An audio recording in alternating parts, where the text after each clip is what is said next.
Il y a un mec qui a sauté tout nu dans les rues de Syracuse parce qu'il venait de découvrir un problème de densité dans sa baignoire. Il criait Eureka comme s'il venait d'inventer Internet, alors qu'il venait juste de comprendre comment calculer le volume d'une couronne. Ce gars-là, il a passé sa vie à jongler entre mathématiques, physique, stratégie militaire. Quand les Romains ils ont attaqué la ville, il s'est pas réfugié, il a construit des catapultes, des bras mécaniques, et même dans des versions un peu plus exagérées, il a créé des miroirs pour faire brûler les voiles des bateaux.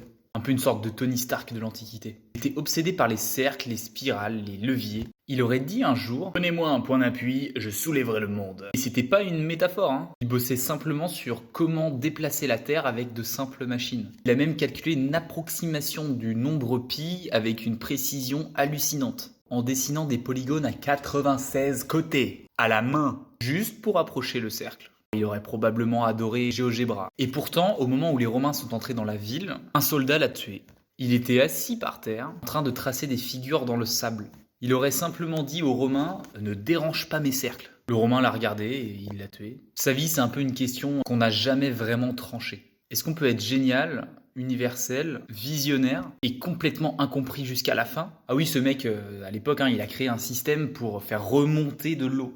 Ce mec, il s'appelait Archimède.